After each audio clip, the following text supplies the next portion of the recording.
now going to demonstrate some ankle dorsiflexion PAILs and rails along with passive range holds. Now, first step is finding ankle dorsiflexion.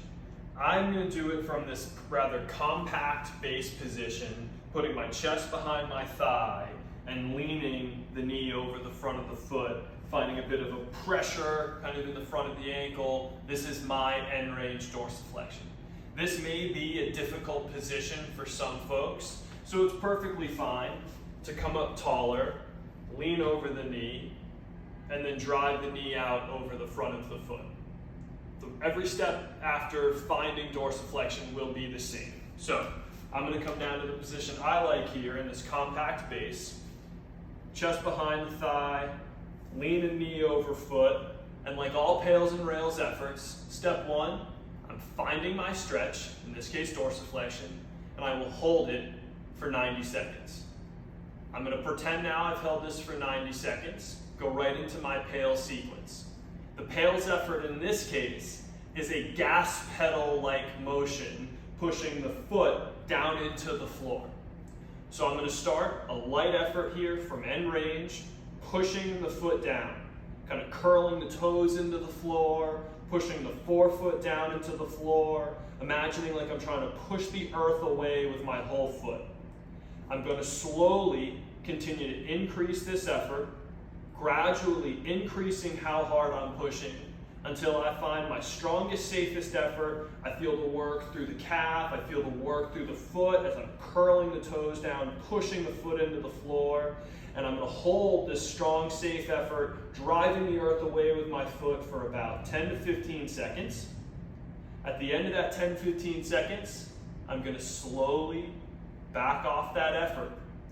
My rails effort now will be as though I'm trying to approximate the top of my foot and the top of my toes to my shin and vice versa.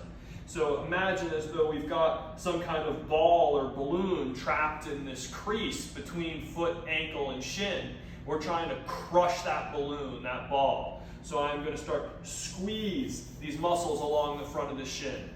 Try to lift my toes off the floor, and maximum rails effort. I am pulling all of these tissues together, trying to deepen this position of dorsiflexion.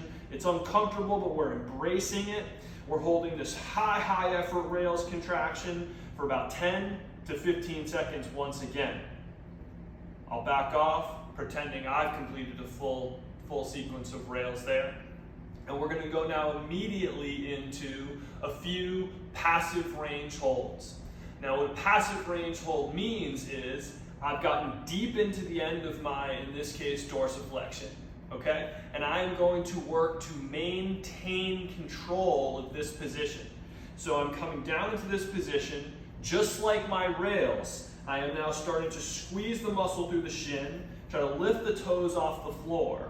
But what I'm going to do while I'm maintaining that rails contraction is slowly rock back, try to hold now my foot, my toes off the floor. I'm not allowing the ankle to come back down toward the floor.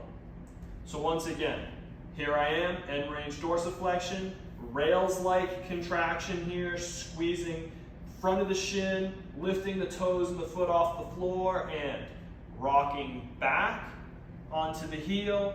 Notice the way I'm trying to continue to pull this foot towards the shin. I really feel the work along this muscle through the shin. Holding for about 5 seconds. Come back down. Reset. Once more. Rails effort contraction. Squeezing everything. Rocking back on that heel and holding. Holding. Holding. Release. Back down.